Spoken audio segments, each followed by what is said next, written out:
Well, there's a train coming. I need to look out. There's a train coming. I don't want to get hit by the train. Here, I hear the train a coming. It's coming around the bend.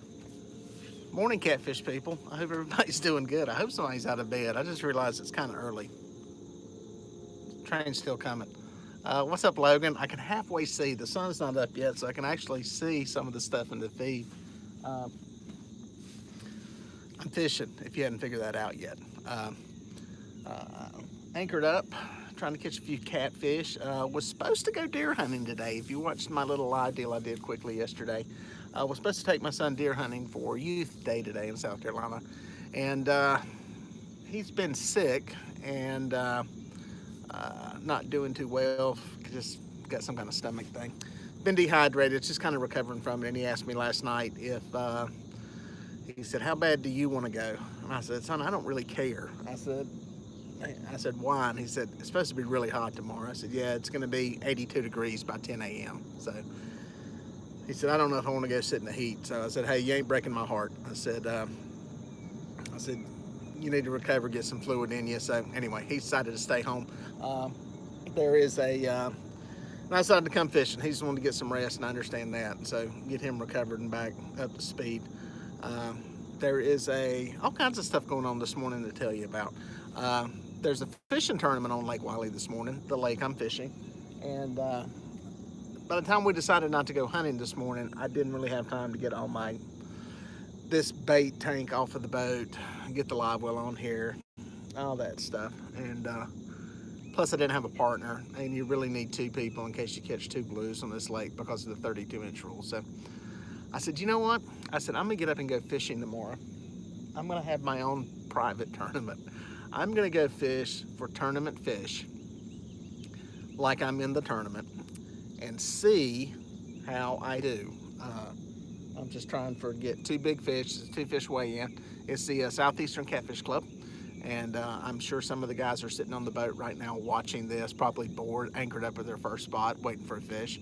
But yeah, I'm gonna do my own little private tournament and see how I do with my two biggest fish today. So I'm just gonna fish for big fish. And I must not be really good because where I came to, I hadn't seen a single boat come here. So I don't know what that means. We'll see how that shakes out. But so yeah, that's kind of my plan. Came up here anchored up. I'm flathead fishing. I'm fishing some underwater structure. Got some baits around it, and we'll see what happens. Hadn't had a bite yet. The other really cool thing was, already today, I've touched a 62-pound blue catfish. Yep, a teetotal monster. And there's somebody you need to go subscribe to his channel. New School Fishing, he'll have a video on it. He caught it actually, and he texted me early this morning and asked me if I had a scale, 100-pound scale. He said because it was he was getting an error reading on his 50-pounder, and I keep a 100-pound scale on the boat. So coincidentally, he was near the same place where I was putting it at, or that's where he could get to. So ended up meeting up with him, weighed his fish, and it's a pig. It is a pig. So make sure you go subscribe to New School Fishing. He'll have that video up probably this weekend. He's pretty excited about it, as he should be. That's the upper crust. They just don't get bigger than that in this lake. That is the upper end of fish for this lake. So that's a great fish, upper crust. So Dustin's asking how much did it weigh? 62 pounds. So it's a pig, it's a stud. So great fish. Released alive, and got video of all that. So I'm gonna do a little video on it too. It'll be at the beginning of one of my videos that I'm putting up. So but I'll let him get his up first so I can link to it. But yeah, check him out, New School Fishing. Good morning there, Kevin and Brian. Some people come in. I can still see the sun's not up yet. It's not horribly bright. Where am I fishing? I'm on Lake Wylie. I'm on the North Carolina side. Lake Wylie, as locals know, straddles the North Carolina, South Carolina line. I'm on the North Carolina side of it. Sadly, it's a lake where you need to buy a license for both states. They don't have a reciprocal agreement. So if you're have a North Carolina license, it doesn't work in South Carolina. It's an age-old pissing match that's been going on between the two states for eons, and it's kind of silly because a South Carolina fishing license will work on any of the Savannah River lakes when you're in Georgia. Georgia license will work in South Carolina, and North Carolina license will work on Kerr Lake in Virginia if you're in the Virginia side. Virginia will work here. It says North Carolina, South Carolina did not have a reciprocal agreement. I've heard all kinds of reasons why. I heard it dates back to when you had to actually buy a license. Uh, South Carolina was afraid they were going to lose money in some of their sporting goods stores in and around the Charlotte area because of that, because so many people were buying them. So who knows? It's a pain in the butt. I don't know why I went into that big diatribe about it, but if you ever fish on any of these lakes or on this lake, keep that in mind. Uh, Shout out to all the people fishing the Mississippi River monsters. I'm sure some of them are bored and maybe some of them are tuned in, and they probably can't say anything because you can't communicate during a fishing tournament, which I think is the stupidest rule. And I say this to all the tournament directors that are watching. Any of you people that have a rule in place that says you can't go live or you can't do anything on the cell phone during a tournament, you're stupid. You're missing a great opportunity to market and promote your tournaments. And if you've got that rule in place, you need to change it. You need to get with the ages. You need to get to the 21st century, and you need to catch up to modern technology. Any angler that wants to go live during a catfish tournament needs to be able to. It does nothing but benefit everybody that is interested in the sport. The old argument that it's giving away fishing information. Well, listen, if I've got some place that is so super secret that I'm the only person and the only place in the lake you can catch fish, do you think I'm going to show it? I mean, really? Do you think I'm going to show it? Use your noggin here, okay? People want to go, and if they do want to, great, so be it. It's open to the public. Everybody can watch it. It's not like you're communicating. I can understand not communicating between two people. I'm out here not fishing the tournament. I'm calling my buddies, hey man, I got a stack of them over here. Come catch them. First of all, we know that really doesn't work that way. And second, I can understand that. But putting it out there for the public to watch, change that rule. Change that rule, tournament directors. Get up with the modern world. You want to grow this. You want to grow this sport. Everybody talks about growing the sport and all that stuff. Well, that's one way to do it. That's my rant. Okay. But shout out to all the people out there of Mississippi River Monsters. Hope y'all have fun. Hopefully the weather's good. I know y'all been dealing with some fronts and rain and some other crap going on out there. So good luck out there. I've heard of some people making some horrendously long runs out there to get on fish. And I'm talking miles and miles, like tanks of gas miles. So after talking with some people that were out there, I realized how truly blessed I am to fish where I fish. One, to be close to where I'm able to fish and catch good fish, and two, where I don't have to do what they do. It's work out there. Any of those guys that fish those big rivers, Mississippi and all that stuff with the current, and they say the current's like decent now. It's 5 miles an hour. That's that's a battle, and I'm lucky and blessed to be close to a place where I can catch fish, have fun, and not have to work that hard. Hey, PD Fishing, I hope you're doing well. See, it's so great when the light's down. I can actually see what's on the screen. Once the sun gets up and it's always blaring in off the water, it's impossible. Plus, my phone overheats and you can't see anything. So far, I've not had a bite. I've got all perch out, and that's we're just seeing what's happening. What say? Somebody asked about reds. When am I going for the reds? I'll be honest. It's going to happen right around the time deer season comes in. That's when the reds, at least at the Carolina coast, are going to be biting. And I may try to do some stuff in December. We'll see what's going on. But I want to get down there. But it's right about the time deer season comes in. And as much as I like to fish, I also like to hunt. So as Catfish Dave says, he loves deer season because all the catfish people leave the water. So we got Chief Hook 'em Pull 'em. Oh yeah, hello. Is that from Oklahoma? Wow. Is that the furthest person away right now? We got what, 30 people, 33 people watching. Is that the furthest? What's the furthest somebody is watching right now at this point?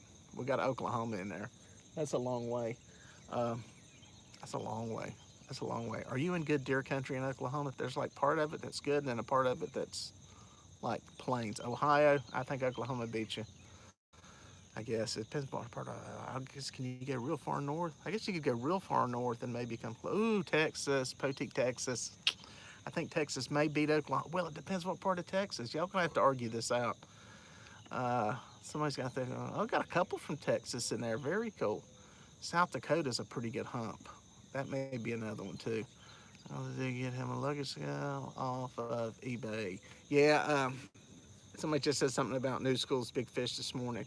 I told him if you don't have a 100-pound scale, which not everybody has one, and really, I don't use mine much, okay? It's only weighed some 60, 70-pound fish. Um, you can actually do it with two 50-pound scales. It just takes two people, and you need to be able to put it in something where you can hang it up like a basket or a net. You just got to get it hung and suspended even. It's kind of a pain in the butt, but you can do it with two 50-pound scales and add the weights together. And I mean, that'll work. It's a lot harder. It's a lot easier when you get a big scale, 100-pound scale. I have not encountered the problem where that scale's not big enough. So it's a, hope I don't have to. Well, I kind of do hope I have that problem one day. Morning, fellow viewers. Hello, Jack, Team Wampus Cat, Justin Ludford's in the house. Hey, everybody. It's a good little crowd hopping in here this morning. I figured I'd jump on for a little while because where I'm fishing, it's not going to be a lot of catching. Usually, this is a spot where it's hero or zero, and I'm just going to give it a good long sit here, and there's barely any water moving, just enough to spread a little bit of current. I've got drift rigs out, the Santee style rigs, and baits are kind of floated up, hopefully spreading a little bit of love down through there where they can smell it. I'm actually doing a video on, I'll have a video up on that whole Santee rig and why I believe it's the best catfish rig made. And in the video, I'll show you some modifications you can make to it that make it the ultimate catfish rig. So, and we can all thank the easy sinker slide for making that happen. I don't know if you know what an easy sinker slide is. I'll show you. I think these things are really cool. I ain't gonna say they're a game changer, but they're really cool. I've got one on one of my bottom rods. That's a sinker slide. See, it slides up and down. That's why it's called a sinker slide. It's got a clip on it. You clip a sinker on there. I take the sinkers off so they don't beat the rod together, okay? Now, sinker slides have been around forever. Nothing new there. I learned about them down at the coast. A guy was using one on the pier years ago, and I thought that was the neatest thing in the world. So yeah, they've been around forever. What's been the difference is that you basically ran the line up through a little tube. This was a solid little tube, and it was on the line, so to take it off, you had to cut your line. So Rig Wrap came out with these little suckers here recently, and you can take them off. They actually come off real easy. Got a little threaded little, sorry, thought I heard a fish, a little figure 8 thingy on there, and they go on and off, and they come off easily. They're a good way to add these things onto the line. Boom, pull it in there, it's locked in, and it's back on.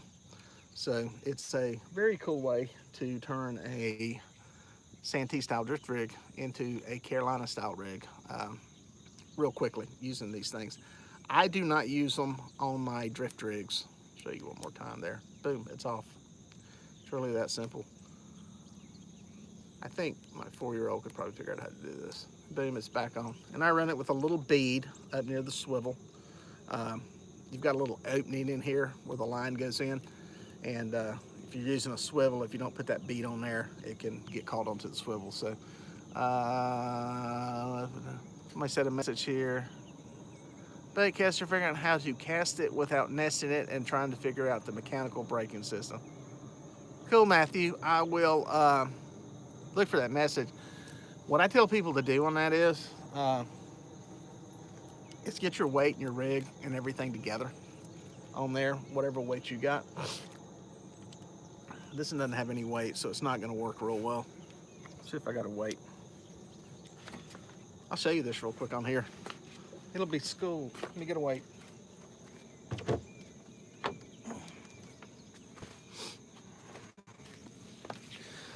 This is the way I was taught to do it. Put some weight on here.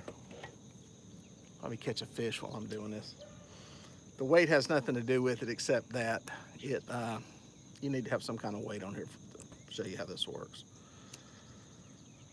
Get that on there. Boom. So what you do is, this is the way I was taught. There's probably better ways. But now I've been casting, let me just start by saying, I've been casting long enough that I loosened the break up on it. And I thumb spool it, I thumb break it. Once you've been doing this for a while, you'll be able to do that. That's pretty much what all the bass guys do. They pretty much break it with their thumb. With the break, what you do is you put your weight on, push your button in to release it. And what you're gonna do, if I let go, boom, line's going out, okay? To learn to get used to it, what you wanna do is release that. Let me get this where you can see it. And start to tighten that brake until it barely moves, until it barely, like right there, it's catching it, okay? So what I want to do is release that brake until it starts to go right there, okay? That's going to slow down the speed of the reel. That's going to help you with the backlash. You're still going to have to thumb it. You're going to have to thumb it. It's a finesse game to where right before it hits the water, you're going to want to put your thumb on it to keep it from free spooling afterwards. That's where you're getting the bird nest from. You're also getting the bird nest on the cast if the spool is too loose. And when it's too loose, the line's coming off faster than the actual weight is traveling. So again, I'll show you again. I got it loose now. See, boom, it's gonna go. So what you do is you just tighten this up until you see it start to grip it. See it's starting to grab it there, starting to grab it there, okay? Now that's too much. At that point, you're gonna end up slamming it into the water. So that's kind of how you do it. Like I said, I keep mine loose. Once you get good at this and get used to it, you will start to feel it. You will start to live it. You will start to breathe it, man. It'll become part of your soul. It's, okay, not that intense, but you'll be able to really feel it, and you'll have these things off, and you'll just thumb spool it, so thumb break it. So that's the way you do it. Just get some break, some tension on it, have some weight on it. You know, your bass guys who cast thousands of times a day, man, the heavier weight, the easier it is to throw too. That's another thing. When you start getting into some of those light weights, it gets a little bit tougher. So anyway, hopefully that made sense on what I just showed you. But it's a finesse deal. Once you get it, you'll get it, and it'll start to stick with you. Now, listen. Do I bird nest them? Absolutely. There will be situations you're not paying attention, you're goofing around, you're doing something else, you're talking on your phone, you're trying to YouTube, cast it into the wind, too little weight, chunking it into the wind. That's a whole nother dynamic, especially when you got a lot of wind. It's real easy because what you're used to on that throw and how much braking you're doing, you're throwing it into the wind, it's not going off as fast because of the wind. It's real easy to bird nest them then. So yeah, it's a learning deal. But anyway, that's it. Kevin said, do you use a three-way, Andy? I really don't. And it was one of the things I started to get into, but and I actually shot it on the video that I was doing with the on doing the ultimate catfish rig, and I think it's the Santee rig. I've tried the three-way rig, and it's not as good for me anyway. Some people love it, some people swear by it. I just like what the Santee rig offers with the cork peg floating the bait up and the way everything ties together. I just seem to have more tangles and twists and everything else with a three-way rig. They work though, don't get me wrong. Don't go swing just because I said it. They work fine. There's plenty of fishermen, you know, there'll be a fisherman that'll win the Mississippi River Monster Tournament today that'll be using it, you know, so they work. It's just a lot of it, like a lot of this stuff, and this is what I tell people over and over, is a lot of this depends on how you're fishing and where you're fishing and the kind of waters you're fishing. You know, what I fish is totally different than somebody's fishing in heavy river current. So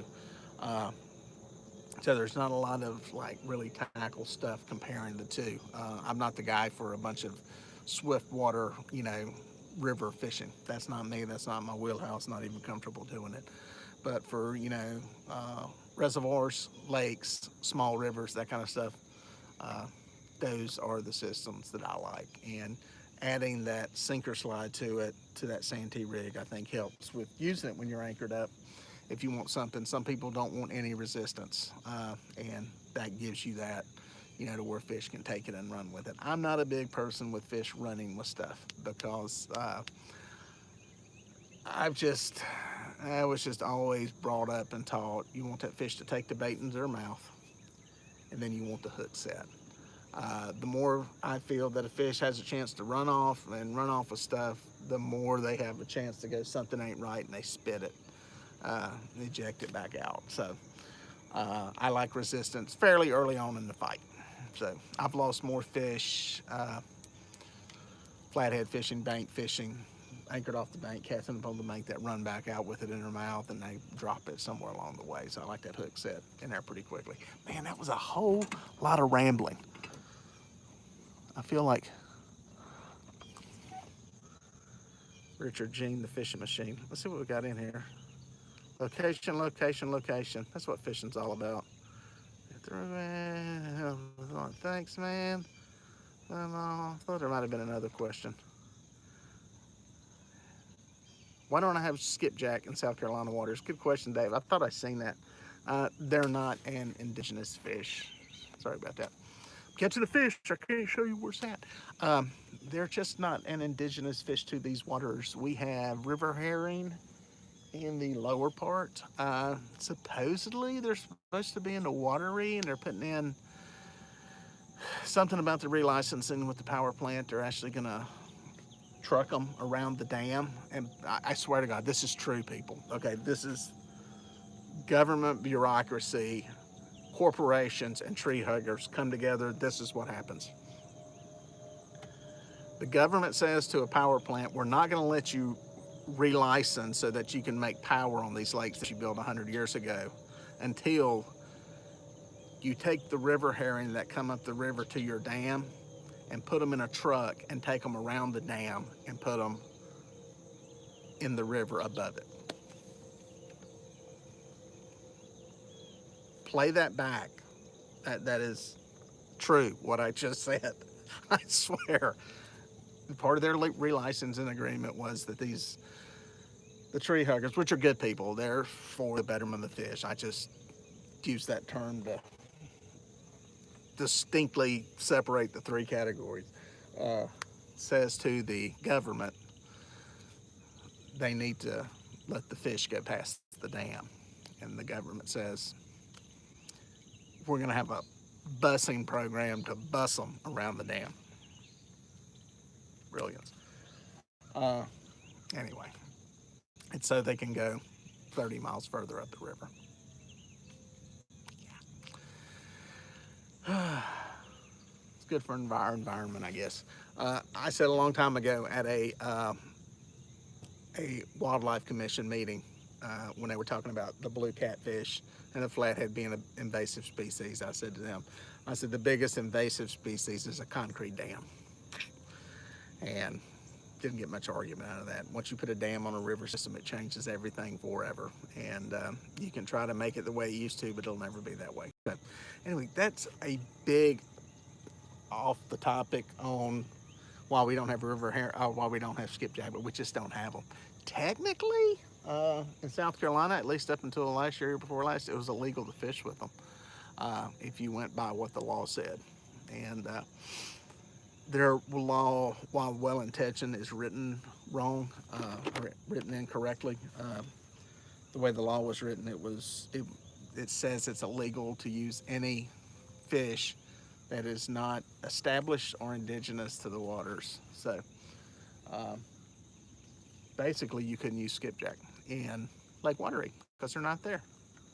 You also couldn't use frozen shrimp because technically frozen shrimp are not indigenous to this. It doesn't say anything about it being dead. That was the whole thing they missed on the intent on writing the law, was the law should have been written. Because what they don't want to happen is for you to bring in some fish from somewhere else, put it in this lake, and it's not supposed to be here. That's the intent, okay? Come here. Dead fish, they can't reproduce. I've checked. Frozen ones have even a harder time. So, our elected officials and wildlife people sometimes don't exactly write stuff the way it needs to be written. So, but I don't know how much that gets enforced. I don't think that's really something they pay too much attention to unless you really piss them off. So, anyway, that's my diatribe on why we don't have those there. Yes, Jack, I always ramble. I will ramble. That's part of the entertainment. It seems like the more I ramble, the more people start watching. Peter, you must be sleepy. You're just rambling. Good luck. Thanks, Jeremy. Thanks. Actually, I'm not sleepy. I'm wide awake, and it's just what I do talk. But let me tell you something. I'll be honest with you. While I'm not catching fish, nothing would be more boring than sitting here watching this. See, I lost two viewers just when I did that. If you're going to be fishing, here's my YouTuber advice. Any people YouTube and doing live streams. Be prepared to jack your jaws for a long time. Otherwise, it gets very boring very quickly. Somebody asked how's the weather. Weather's great. It's clear. We're in steady weather, steady temperatures, steadily hot. Lakes are level and stable, and they've been this way for a while. It's very just late summer weather. Its fish are scattered because of that. There's been no rises or drops in the lake. Our lake level's been stable this summer, and consequently fish are scattered. They're all over the place, and it makes fishing tough, especially if you're trying to target big fish like these guys are in the tournament, and like I'm doing in my little private me tournament today. Let me tell you something. Parking and anchoring in a place and sitting for 90 minutes, what in the heck? A big old massive gob of bubbles just blew up. I'm gonna see if you can see this. Hang on. It's like a big methane. I don't know what that is. It's just a big, it came up really big for a minute. You can see the wake off of it. And now it's a bunch of it coming up. I assume being released. Sorry about that. Let me get my phone back up here. That's crazy. I thought it was like, get my phone balanced. There we go. I thought it was like a sea monster or something. That's my Richard Gene the fishing machine face. It's like a sea monster or something.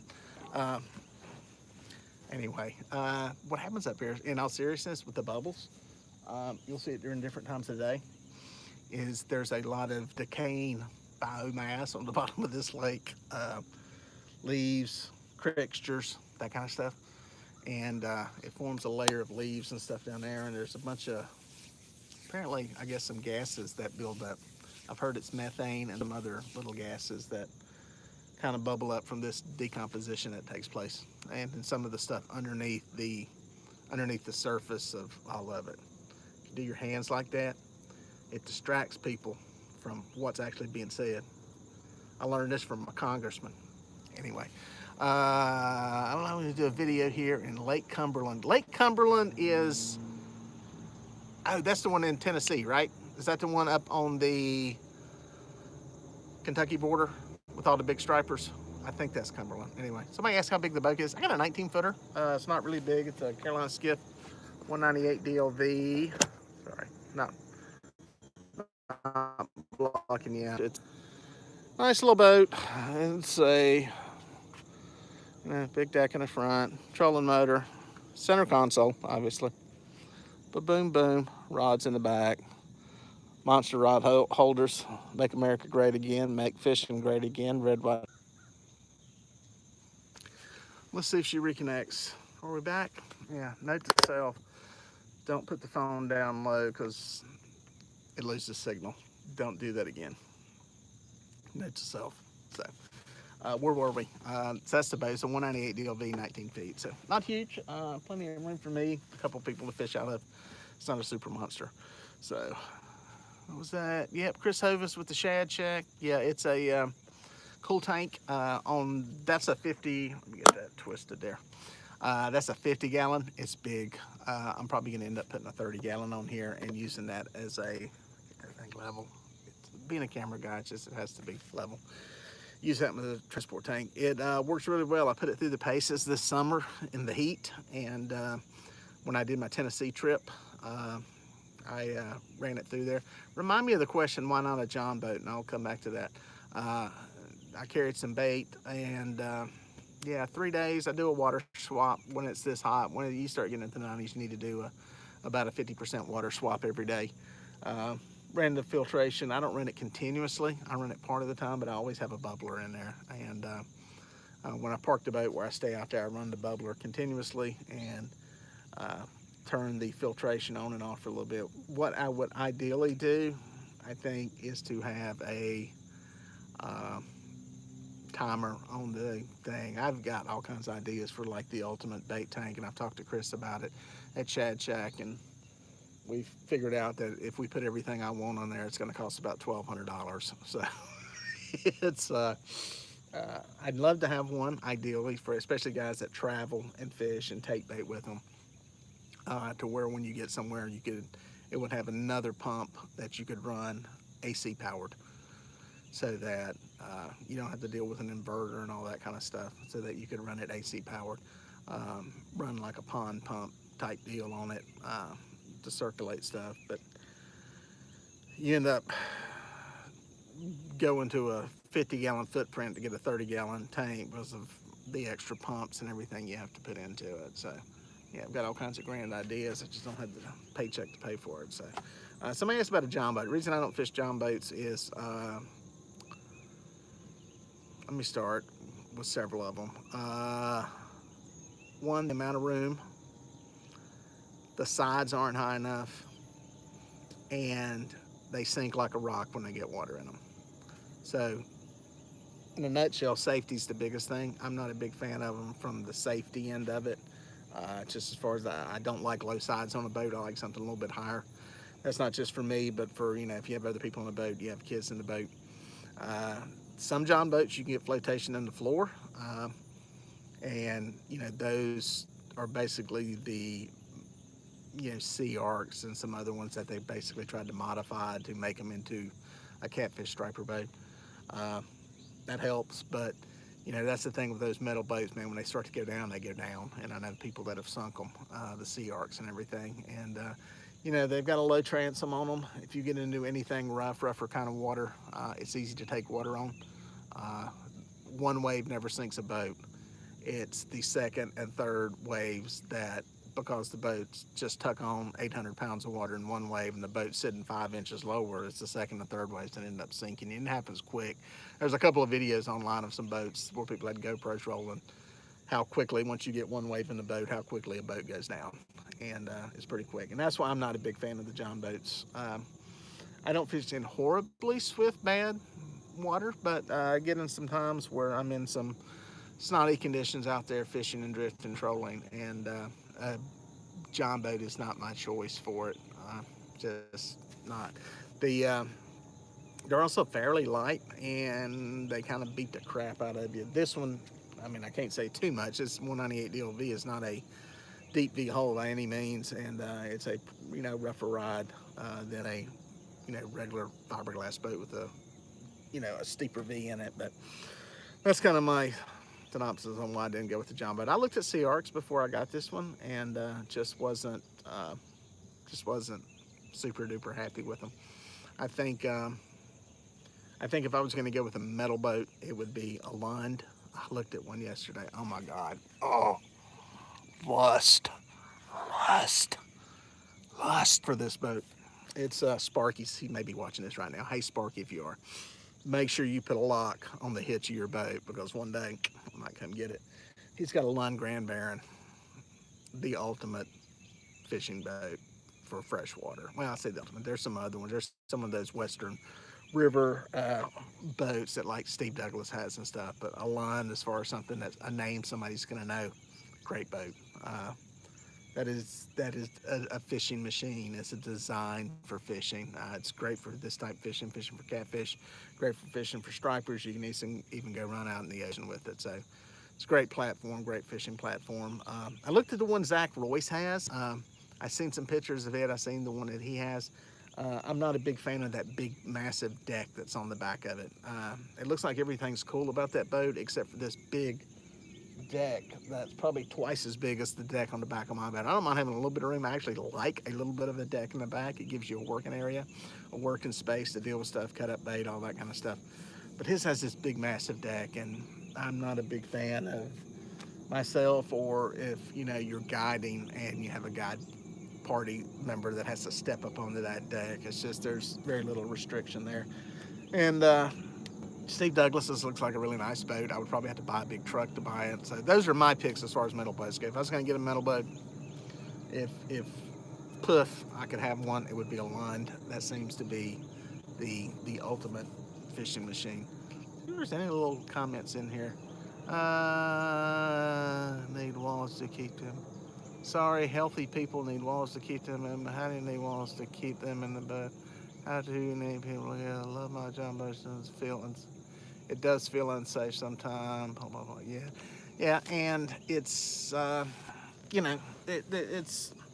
it's easy to fall out of one. It's easier to fall out of one. And if you're like me, I fish year round, and I'm out here in the wintertime.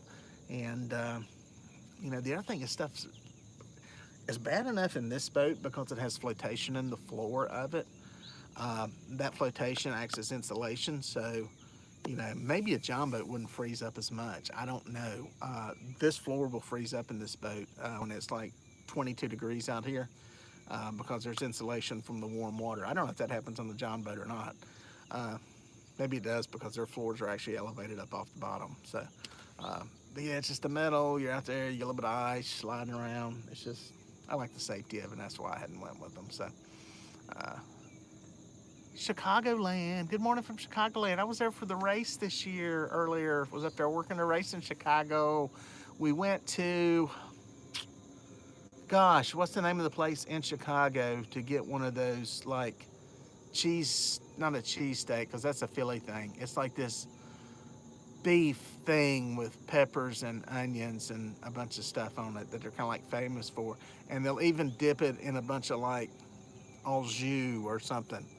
Anyway, if you're from Chicago, you know what the heck I'm talking about. You'll probably know the name of the place. What's the name of it? It's in my phone, but I can't dig through here and find it. It wasn't Sammy's. It was...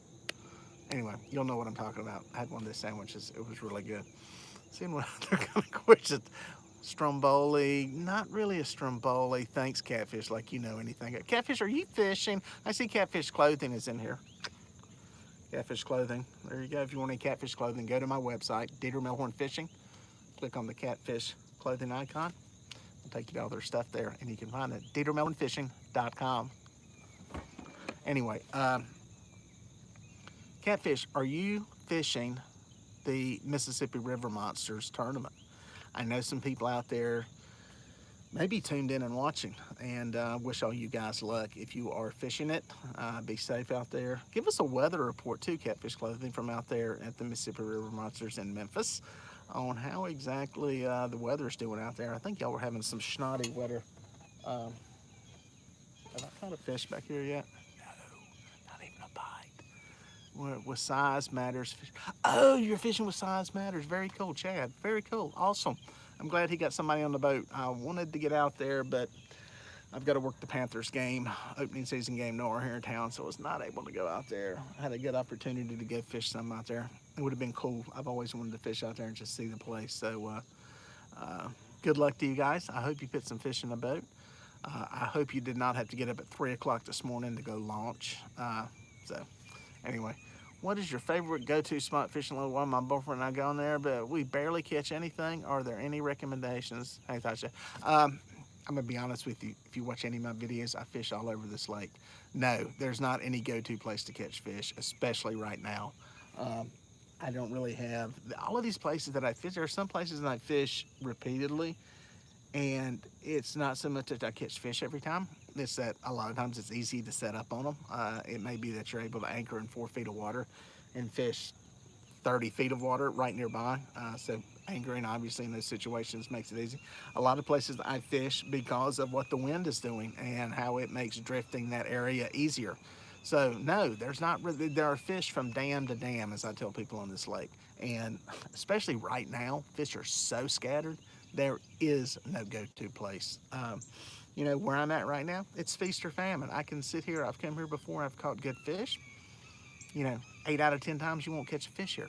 So that's part of the deal. It can be very frustrating, and I understand that. And if you're stuck bank fishing, it's even worse.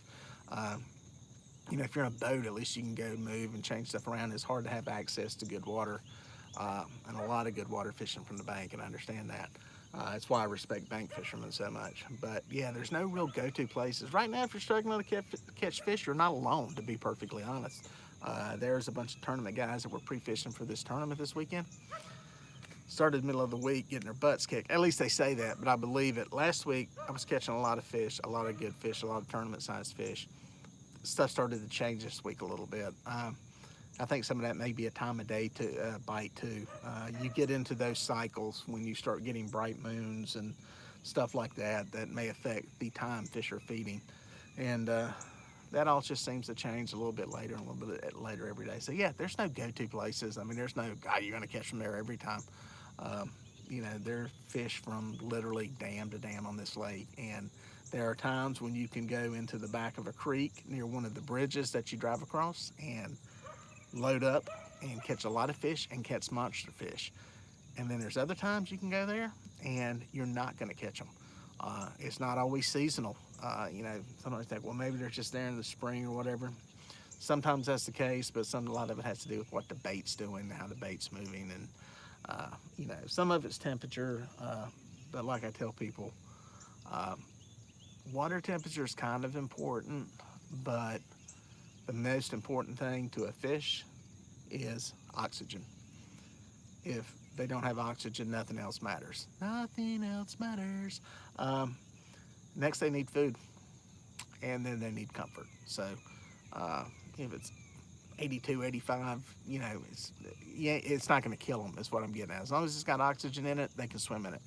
And if the bait, for whatever reason, because the bait is feeding on whatever microorganism, algae, plankton, whatever is in there, then so will be the bigger predator fish. So sorry I couldn't give you like a super secret anything there, but I see people catch fish. I catch fish. It's one of the reasons on this channel. I'm going to talk to your point here on this or to your question is that, you know, for a while there I was like, man, I need to hop around, fish different lakes. You know, people are going to get tired of seeing this lake. Honestly, y'all don't really know where I'm fishing. It really doesn't matter.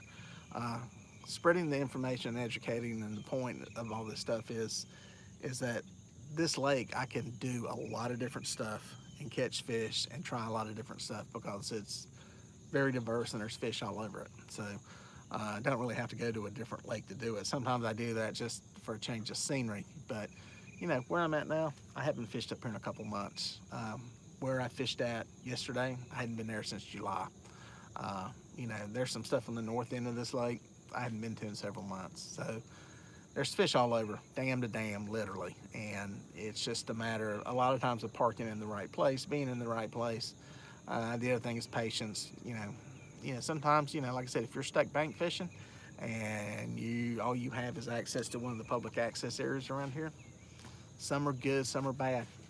You know, and it may be one of those things. You know, we've got the hot hole here at the canal, and you know, there's times people catch good fish in there. Other times, you know, it's like a Dead Sea, and a lot of that has to do with where you're at, where you're fishing there, what kind of access you got, and so sorry, not a good answer, no secrets. But yeah, that's the thing you'll notice in my videos. I'm all over the place on where I fish and what I fish and how I fish it. So what is your best bait that you use for catfishing and bass? All right, Josh, I'm doing a video on it. It's almost finished on that, but I'm gonna tell you right now, you 57 that are here, I believe, and I'm gonna make some people mad when I say this, and it'll start an argument. There'll be infighting over here in the little chat thing. There's only one bait you can have anywhere in the country, and I say pretty much anywhere in the blue cat range, I'll just keep it to that, gizzard shad. Okay. Now you sit there and you say, well, dear, you use gizzard shad maybe half the time. I go, yeah, but I think gizzard shad is the number one bait to have if you have to pick one. If you're going to go plop down in a lake, if somebody says I'm giving you all the bait you want and you got to go to a lake and fish, I say gizzard shad. I don't care if you're going to skipjack country, here, wherever. I think that's your that's the one you have to take. Or I'll pose the imaginary question this way. If somebody says you're going to go fishing, I'm going to give you all the bait you want, but I'm not telling you where. What bait do you take? You take gizzard shad. Now, granted, you go to the Tennessee River, you really want skipjack, okay? That's ideal. You'll catch fish on gizzard shad out there too. Uh, you fish here, maybe Lake Gaston, uh, you know, watery, wintertime. You're gonna want white perch. You're gonna want bluegill right now. It's a great bait to have, but you'll catch fish on gizzard shad. So my point being, I think gizzard shad is the best bait to have if you just had to blindly pick one. But just that's the number one bait in the country. There are region-specific baits that are better. There are seasonal baits that are better. But if you just had to have one, if you just had to pick one, and somebody said you're going to X Lake, and they're not going to tell you what season you're going to go there, put gizzard shad in there. That's going to be your best bet. So I hope that answered your question specifically, because I know you said Wylie. If you're fishing Wylie, my rule of thumb is summertime brim and bluegill. Simple reason being, brim bluegill spawn up on and around the banks in the summertime. They move up there toward the banks, and fish feed on them, both flatheads and blues, and that's an excellent bait to have in the summertime on any of these southern reservoirs. And if you're around here too, white perch, you can't ever go wrong with that. So they're abundant in here. I think it's the white perch is what led to the explosion of blue catfish and flathead catfish and stuff on the Catawba River and Yakima, because it's a great feeding fish for them. So massive schools of them. So there you go. Fishing video, that's just a video. Yes, Tim, this is a fishing video. I didn't say it was a catching video. Generally, I do not put live catching video unless I'm perch fishing. This is fishing. So technically, we have rods in the water and lines and bait, so we are fishing. Catching video, you may want to tune in later for that one, because it is not happening right now. This is basically a podcast that I'm doing, and it's a podcast in video form. So it's kind of what it is, and answering some questions as we go, which is cool. What are you baiting with right now? Because it don't seem to be working. That is a very good question. I'll tell you the bait not to use right now. Here, stand by, I'll show you.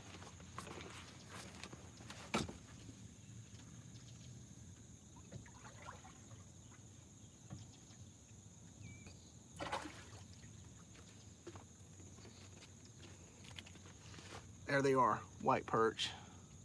That's what I'm using, varying sizes. I've got fillets, I've got some heads, I've got a whole one. Just a smorgasbord of variety out there. And yeah, hadn't caught a fish, hadn't had a bite that I know of. It doesn't look like anything spit. But where I'm fishing and what I'm doing under these conditions, it's not exactly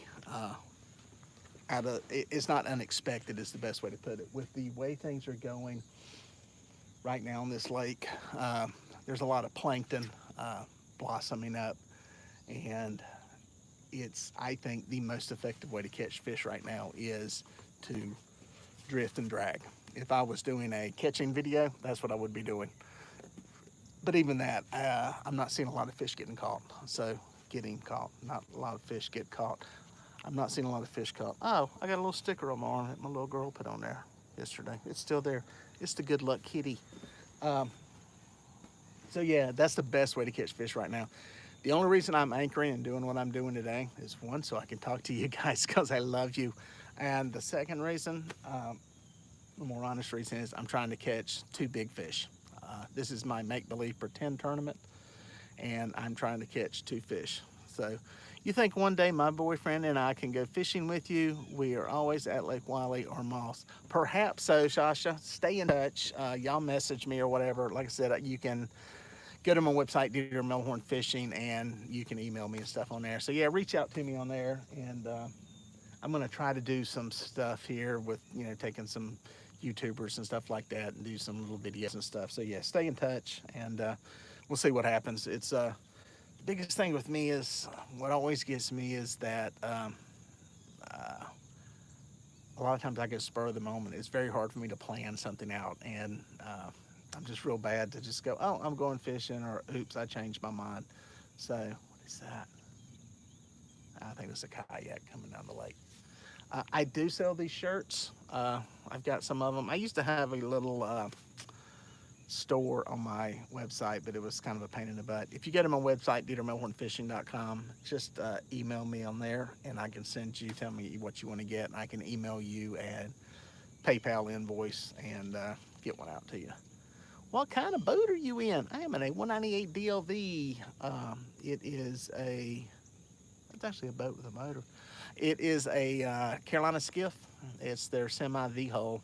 It's about 19 feet. Got a 90 Suzuki on it, and it's almost 11. I think it's 11 years old this year. I need to put a new motor on it, and the motor's that old too. I think it's got about 1,300 hours on it. I want to get a new one, upgrade. I want to get a 115. So yeah. Good boat. It's a good boat for what I do, fishing lakes, reservoirs. I do some saltwater fishing too. So, yeah, kind of cool. Let's see if there's that. Change the focus. Change the focus.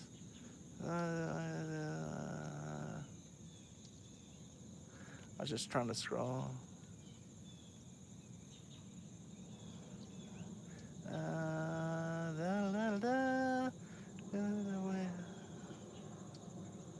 What kind of bed? Do you think of the shirt? I think anything within 15 minutes, I'll pick up and move. Non-stop gaming. If I don't catch anything within 15 minutes, I pick up and move. That's not a bad strategy. And honestly, if I just want to catch fish, that's probably what I would do. That's normally what I do if I'm just trying to put fish in a boat. Not 15 minutes. Usually I give stuff about 30 or 45, depending on where I'm at. Usually with especially shallow water fishing, I know if I'm shallow water fishing, within 30 minutes, if I'm not getting hit, the fish aren't there and they're not feeding in that area. So I pick up and move. There are fish in here. Let me just start by saying that there was a lot of stuff on the sonar around the structure that I'm fishing. Now, the question is, are those fish active and feeding? A lot of them were suspended in the water column when I came through. Generally not a good sign. Generally suspended fish are not feeding fish. Not always true. You can catch them. And there were some significant size arches in there. A couple of combinations factors. We have, now it looks like no current now, which tells me they may have turned water on in one of the dams releasing in, and it's pushing back up in here. No current, not a good thing. The other thing is, like I said, there's fish in here. So I'm giving it way longer than I would normally do it, but I've only got to catch 2 fish today. So it's basically trophy fishing. This is a hero or zero day. And that's kind of what the mentality is. That's why I'm soaking it and letting it sit here so long. It's generally not a good strategy when you're trying to catch fish. If this was a guide trip, I wouldn't be doing this. If I was guiding somebody out here trying to catch fish, I wouldn't fish this way. Because when people go on a guide trip, they want to catch fish.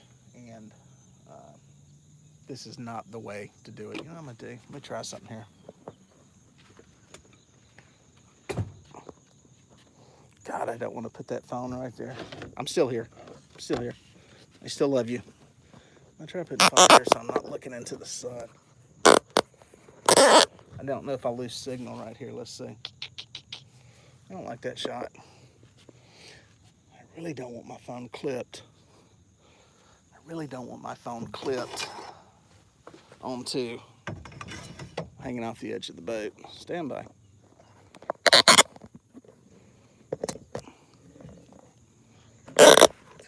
this work. There we go. All right, I think. Where were we? Kabam! Now I can see again. The sun on my face was getting on my nerves. Where was I? I got off on. Oh, the other reason I've sat here so long is so I can talk to you guys. It's as someone was saying earlier. I was saying earlier is that fishing videos, especially live feeds, when you're not catching fish, you're doing a radio show basically. There's not a lot to see and not a lot going on. So to keep entertaining, at least keep people watching, you got to jack your jaws. And that's just the nature of the beast. So it's a good time to answer some questions, which is nice. No, that was a fish in my live well. It's a good time to answer questions because the sun is not super bright out here this morning, and I can actually see the questions that come in the feed, so that's a good thing. I don't get to do that all the time. What is your hook and size? Somebody's asking about the hook and size. I fish 2 different size hooks. I fish an 8/0 circle hook. I get mine from Hooker's Terminal Tackle. And I also do a 6/0 if I'm trying to fish maybe some smaller ones or something. Smaller fish, channel cats, smaller blues, that kind of stuff. Or if I'm downsizing baits. The 8/0 circle hook though, the octopus style circle hook is what I like. I like it because it has a wider gap than some of the other style circle hooks. And I'm a circle hook fan. If you've watched any of my videos, you'll always see that I'm not in ever a really big hurry to get to the rod when it falls over, because a circle hook basically does its job. Now, if you're somebody that likes to, rear back and jerk the rod and all that kind of stuff, you can fish with a J hook, that's fine. It's just this style of fishing multiple rods, trying to film YouTube videos, trying to talk to you guys, fishing with my back turned to the rods most of the time. A circle hook is a much better way than a fish swimming off. Sorry, line looked like it was a little bit tight. A circle hook basically takes care of itself. It basically sets itself. But I understand people like to jerk the hook and all that kind of stuff, and that's cool. Use some J hooks. You can semi-jerk the hook, but you don't need to play bass fisherman and feel like you've got to bury the hook. A circle hook is going to roll to the soft corner of the mouth, and it's just going to bury into it by design. Basically what happens with a circle hook, see if I got one here handy, in case any of y'all don't. And see, forgive me, because I take for granted that everybody knows this stuff. And that's the reason for my channel. Everybody doesn't know this stuff. Show what they look like. Pulling out my little tackle box here. That right there is a circle hook. I'll get up here where you can see it. You'll see right there, what makes a circle hook a circle hook? That point. You see what that point does? It rolls back. It's 90 degrees. The shank of the hook. That is a fish. That rod just bopped. I think there's a fish swimming with that bait. Anyway, that hook tip is 90 degrees to this. Okay, that's what makes it a circle hook. You can see by that point. What's going to happen is nothing's going to catch on it. You're going to drag it through here all day long. All day long, it's not going to catch being dragged in the same line as the shank of the hook till it gets to the corner or something and starts to go out, and that's when it bites in. Bam. That's when it bites in, is when it gets to that opening in the fish's mouth. It'll drag through it, drag through it, drag through it. You can drag it across your hand all day long. You're not going to hook anything till you get to that corner, and when it goes out, that's when it bites in. And that's what happens with fish. It gets to that corner part, hooks into it. Granted, you can get them in the bottom of the mouth, you can get them in the top, all that kind of stuff, but generally it's going to be to the outside of the mouth. They're going to take a bait, they're going to go away from wherever it's at. They're generally going to swim off 90 degrees to it. Boom, it's going to pull into the corner. You got a fish. That's the difference between a J hook and a circle hook. These are some big ones. These are not the ones I use. I use these saltwater fishing. I just happen to have them in here. This is some of the 6/0. Same thing. You can see up there, that point rolls back in. And honestly, the only difference between this and, a J hook, if you roll that point out straight, you basically have a J hook. I mean, really, it's almost that simple. Let's see if I got one in here. Well,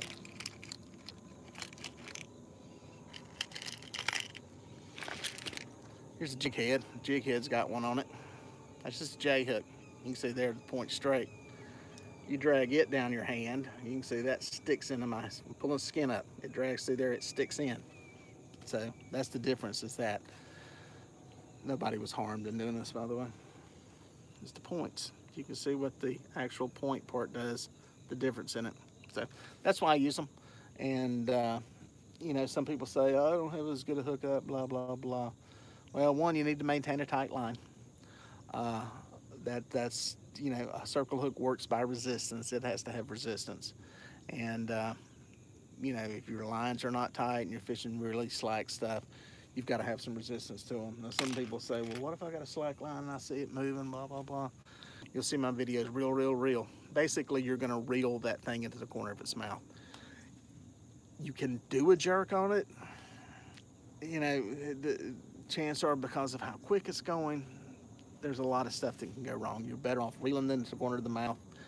A lot of times what happens is the fish feels it start to move and will turn and try to swim away. And when they do that, boom, it sets it into the corner of their jaw. So I use circle hooks even for catching perch. I've got some little bitty, teeny Gamakatsu number 10s, I believe. They're little bitty babies. I got one right here. Look at that. That right there, boys and girls. You see how big that is compared to my head. That's a circle hook. That's a Gamakatsu. Is that number 10? 8. 10 to a pack, number 8. Yeah, number 8 circle hook. I use those for catching perch and brim, bluegill. Same thing. It's kind of idiot proof. You can get. Let's see, gosh, is there something on that? I'm gonna reel on it. I don't want to, but I might.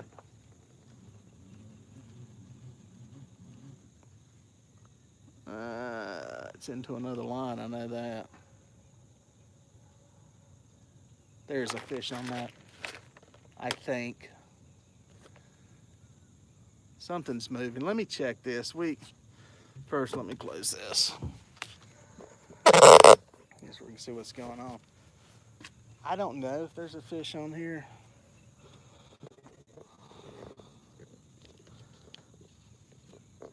I'm gonna start my GoPro too. See what that is? That's fish slime that I rubbed on my shirt off of New School's 62 pounder. I don't know if there's a fish on that or not. It's definitely tangled. All right, let me get this other GoPro going. I do a slow whoops up hooks up. That'll work too. Just, you know, some people just kind of go off to the side with it. I'll show you what I do. I'm gonna do it here if there's a fish here. I don't know if there is. Let's see. No, it's in another line. Thought something was up. I think it was just a bait floating back down. Definitely wrapped up in another line though. Something did move. Got another one here. I'll show you what the setup looks like real quick.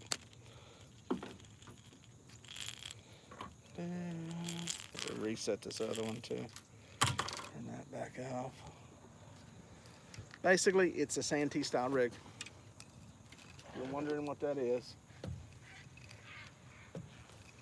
this is what a Santee rig looks like as I pull this rod down here. This is 24, 36 inches of line. Snap swivel on this end with a weight. See that? Weights can vary. You can use drifting weights. I got a drifting stick on this one. I'll show you in a second. I just put a bank sinker on this one. Piece of leader material, about 60 pounds. Some type of cork, peg float, something to float the bait up. That one's got a little perch head on it.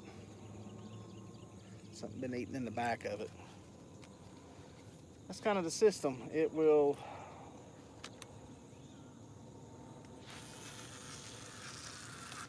This is one of the new Ancient Mariner reels. They sent me another one. If any of y'all seen Pinky, you know about Pinky. Well, they sent me another one. That one is in the water. I'll show you this other rig. I got to reel this in and reset it. Instead of having a bank sinker like I do, got what's called a drifting stick. It's got some rattles in it. It's got some weight in it, and it goes onto the snap swivel, and it's used for drifting. I just leave it on there to anchor up with because all it is a sinker. This one has one of my homemade demon dragons, and I put a hooker's terminal tackle line rattle right in front of it to add a little more noise. That's kind of the deal. I got a little perch strip on this one. Bam! I gotta reel that back in, recast it, and get it back in the water. Got a little bit of a tangle. I don't know if something hit that and swam off with it. It's just odd that those two lines were over next to each other.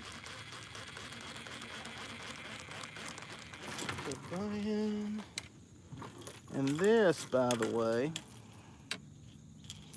get off there. It's one of the lose reels. People ask about these reels. I've done some videos on them. These are the lose reels. I've been using them for 8 months now. Can't break one. Right on the bank. Can't break one. And smooth as ever. So, had some decent fish. Let me get this in a rod holder.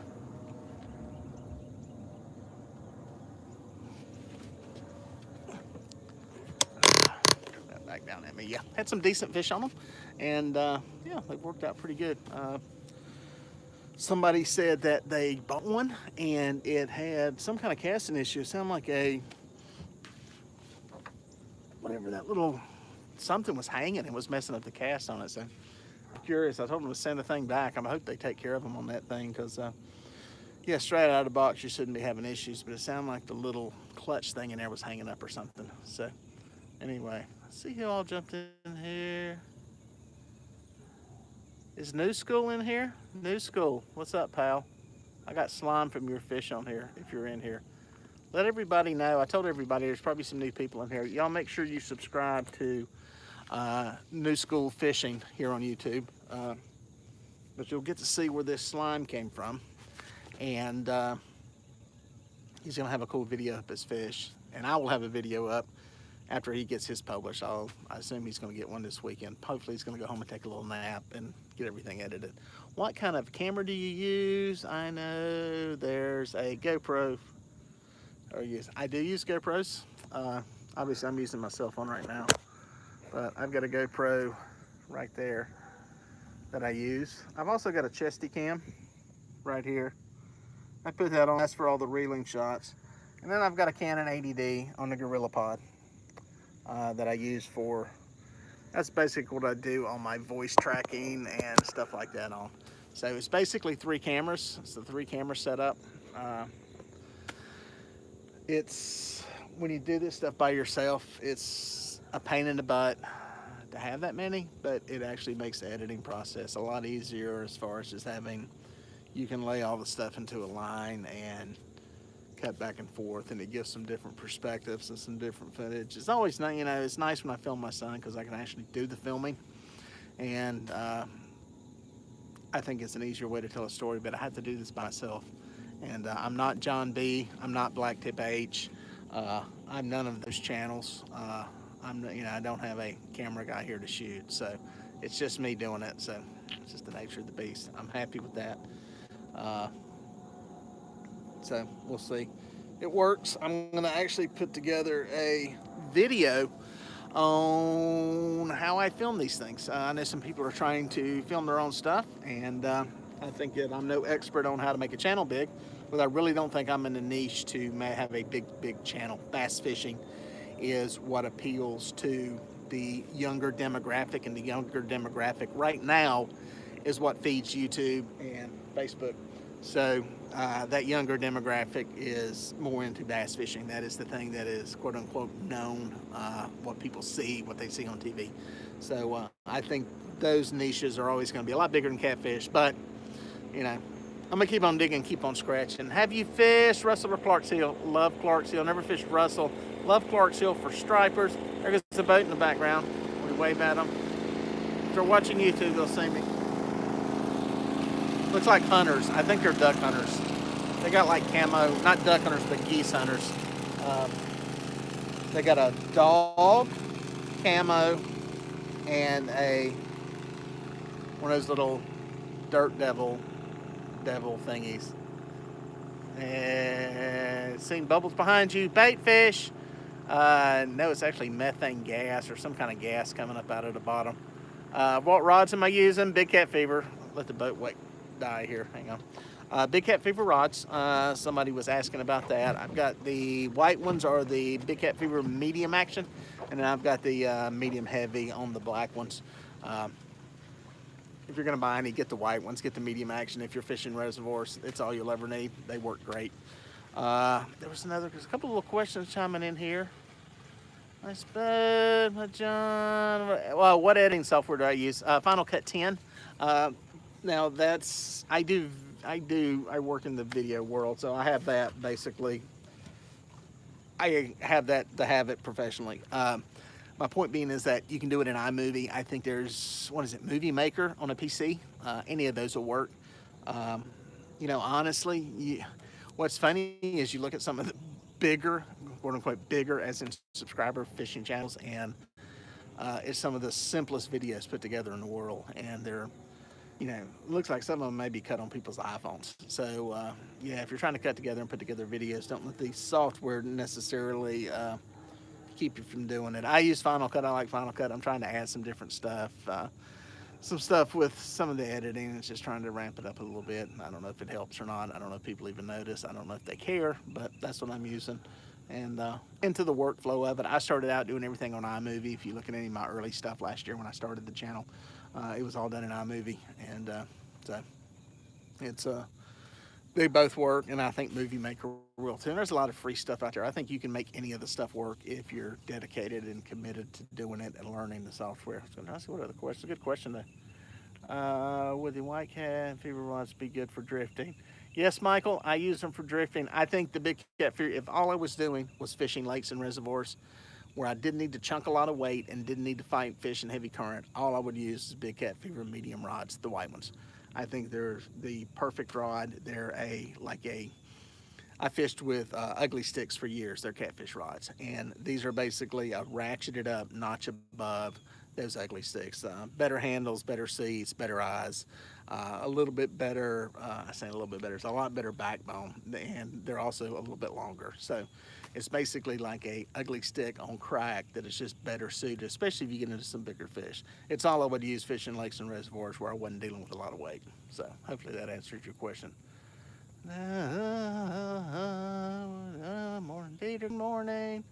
Whisker time is a big wake. Yes, Billy, wakes ain't fun in a John boat, especially if you're anchored down and it pulls your bow under. If you fish Russell or Clark, I think I answered that one. Yeah, I fished Clark's Hill before for stripers, school stripers down there, and I love that lake. Never Russell. Russell's got big stripers in it, from what I understand, if you're a trophy fisherman.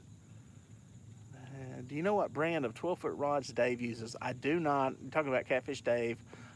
He's a bank fisherman. I do not. I'm not into bank fishing and don't really know those rods. I sat there and looked at them, but they work. I know that. And yeah, Dave's a good fisherman. I'm sure if you message him, he'll tell you. He may even have it listed in the description section on his website or on his YouTube page. Up, up, up. We got a boat coming. Up, up, up, up. Tournament boat. I think this is one of the tournament boats coming up through here now. You follow Alabama negative. I have not. I'm going to be in Alabama. I know it's a big bass lake, if I'm not mistaken. I'm going to be down there in for the Talladega race here. Was that October? And I wish I had time to fish because there's so much cool stuff down there. And yeah, I wish I could. I wish I could drag a boat and park it somewhere, but it'd never work out. We always have to drive across, what is it, the Coosa River? I think we cross over there. And so, yeah, don't like to get down there. But, yeah, ever fishing Oak Island, North Carolina, OIC, OIFC, Oak Island Fishing Center. I used to have one of their, let's see if I still got it. I think my OIFC sticker. I think my OIFC sticker finally eroded off of the boat. I have fished down there. Basically just fished up in the intercoastal because the that inlet kind of scared me going out there, because if I'm not mistaken, that was the one that had parts of boats sticking up out of it. I'm generally not a big fan of those. So, yeah, that's I've been down there before. I know exactly where it's at. Let's see what else we got on there. Yeah, you think about catfish rant. Thanks. What's that? Dieter, are you going to put together a video? Yeah, put together a video intro. Somebody's asking me to put a video intro. Are you talking about one of the like little trailers for the channel? That I am going to do. I've got to. I've been saying since I started the channel, I need like a little 1 minute trailer kind of teaser video about the channel, which is what it is. Sorry, I'm just tilting my camera up. And I haven't done that. It's just, there's so much stuff. I'm trying to put out content as much as possible. What's y'all's feedback on that? Do you like seeing a lot of stuff? Like I've been, I think past couple of weeks doing about 3 a week. Do you like seeing a lot, or would you just rather wait and get 1 a week and just wait for it? What's your feedback on that? I'm kind of curious because, hey, you need a best of video. Ben, that's a very good point, very good question. And I had the best of intentions of doing that, starting to do that for 2018. And what you need to do is, the ideal way to do it is to start accumulating that footage. And I've not done a good job of it. So I need to start working on 2018 now so I can get some of the stuff put away. I should have done it for 17. I may do a 17 too once I get to workflow. Let's see what I see what you're saying. Yeah, the video intro. If you go back to my early videos, earlier this year, I should say, I had a video intro. I had a nice little one. A buddy of mine wrote a song to it, and I used it, and I liked it. And then I got tired of it, to be perfectly honest. It's the one where I would come in and say, hey, I'm Dieter Melhorn. Today we're going to go catch channel cats. Boom, it would go into the intro. It was a bunch of trophy fish I held up to the camera. It was about 8 seconds. It was cool. It served its purpose. What I've started doing now is changing some of that stuff up. Nothing wrong with it. It's a little, I don't know, I almost felt like it's a little too much TV showish, if that makes any sense. May go back to it at some time. I don't know. Yeah, I don't know. I started putting the little different B-roll bump in there, is what I call it. Now when I come in and do my intro, hey, I'm out here trying to catch trophy for catfish, blah, blah, blah. I go into a little B-roll bump that's about the same length, but it's different video every week, and it's different music. I've tried to incorporate different music every week, or into every video, and I hope people are noticing that. I hope that makes a difference. I hope people like that. I think it looks better. I think it's better content. I think it's a little more appealing to see something different than there's Dieter's same 8 fish, every week. And, it's an interesting platform for creating content for, and creating content that people like. And I obviously have not figured it out. So yeah, I'll just keep on digging. That's all I can do. Just keep on digging, keep on cranking stuff out. Every day is a lot of work for you. 1 a week would probably be more manageable for you. I love seeing blooper videos. People like seeing a lot. I like seeing videos every day. Well, here's the one thing. I'll never do them every day. There are times when I get a bunch of them. 2 a week was this year's target. 2 a week is very doable. 3 a week right now is manageable. My work is slow right now. Oh, if the butterfly lands, I'll put it on TV. Land on my hand. Please land on my hand. The butterfly, it's a butterfly. That'd be good luck if the butterfly lands on me. But sorry, somebody tried to call me. I should have put it on Do Not Disturb. Where was I? Oh, butterfly. I'm distracted. With the content, yeah. So 3. If I can do 3, I think that's good. There'll be times I'll crank out a bunch of them. There's probably going to be a bunch this week. I've got a bunch of content that I need to get up, because what's going to happen is it's all hot weather content, and there's no point in publishing that stuff once we start to get into fall. So there's going to be a bunch of content up. Hopefully you like it. Hopefully you enjoy it. And hopefully it's educational. That's the biggest thing. And I do need to do a bloopers one. Again, that's something where I need to keep track of this stuff as it happens, because it's so hard. You'd be amazed how much content there is, and just you know how many terabytes of stuff you have, and going back and finding something is tough. It's just me finding a shot of a reel that I need for some B-roll. It's tough. And you know, like I said, I'm small. This is a, not small physically, but small as a channel and an operation. And you know, it's a one-man band thing, and I do this between having a job, having a family, and keeping my sanity. So luckily, I love to do it. I love what I'm doing. But yeah, there's so many things. There's so much potential in all this stuff, and I'm figuring it out as I go. Y'all's feedback though, very instrumental in all of it. Are you going to do deer hunting videos? Yeah, Jeff, I'm doing more of them. I've actually got some scouting stuff that'll be coming up next week. We went out and did some scouting, just some goofing around. It's a little more of the lifestyle, peek behind the scenes of what goes on, just, you know, not just fishing, but just my lifestyle in general. So, yep, I'm going to have some more of those. Oh, getting a bite, getting a bite, getting a bite, getting a bite, getting a bite. Got a rod moving, one of them is on the bank, and the camera's going dark, which generally means that it's getting hot. It's not good. But yeah, I'm gonna do some more deer hunting. The deer, you know, the funny thing was I did some deer hunting videos last year. Not many. It's not Real Tree Outdoors and it's not Mossy Oak, but they were the most viewed videos that I've done. Period. They were, in, you know, the most viewed ones. So something, there's a desire for it. The bad thing is that YouTube doesn't have a they don't really like hunting videos that show any killing, to be perfectly honest. And it's a lot of that stuff gets demonetized and doesn't get promoted well, and it doesn't really get into the suggestive column, and people have to hear about it, kind of backdoor kind of thing. So a good example is if any of y'all are into hunting, Mossy Oak Cuz, yeah, everybody knows who Cuz is. He's one of the guys that's been with them forever. He's got a channel. I think I may have more subscribers than he does, because his hunting content is hard to, the views aren't through the roof you think they would be. They're not. And it's because of the way YouTube kind of looks at it. And it's where it's at right now. You know, they don't, because of the advertising and the way it's structured, don't want to make anybody mad. Not everybody likes hunting. Not everybody's into it. But, you know, that's something that's going to evolve and change. Show you this real quick. We got a fish. I think it's a small fish. I think it's a small. That rod moved a couple of times. There's the line. Let's see if it does it. Something bopping on it. We'll give it a second and see if that. See the line pulling tight? Ooh, wouldn't it be great if we actually got a fold over? Everybody likes to see the takedown. I never get the takedowns when I'm shooting because it's just a lot of content. There's something pulling on it. It's moving. It's moving.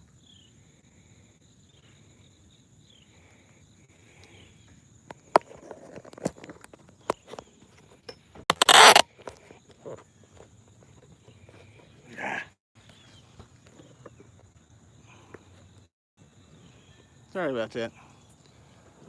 You move this camera in the wrong direction and it disconnects. Sorry.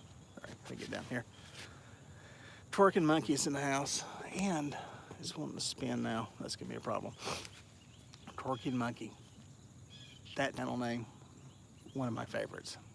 It brings to just mental vision of a lot of weird stuff. But anyway, this is my fishing story today. No fish. I'm actually going to make a move now, to be honest with you. I've been talking to you guys for almost 90 minutes, which is about how long I've been sitting here. I've enjoyed it. I appreciate you watching. Thanks for your feedback. That's the biggest thing. Thanks for the feedback and the comments on stuff. A lot of what y'all say and the feedback I get from you, it gives me ideas and different things to think about and different directions to go in. So anyway, I appreciate it. Yeah, smash the thumbs up. YouTube will love me for that. And hope you learned a little bit something. There was a lot of content in here. Actually, a lot of good teaching stuff, depending on where you came in to the feed at. That's the thing with these things. You come in, and then you go cook breakfast and make a cup of coffee, and you come back and talk about something real important. But yeah, anyway, yeah. Thanks, Jeff. I appreciate it, man. I appreciate y'all watching. Still got my good luck little patch on here. There will be a video of this entire thing put together, and get that out of the screen. And yeah, we'll see what happens. Thanks for watching, and if something really, really good happens, I'll go live again. All right, guys. Talk to you soon.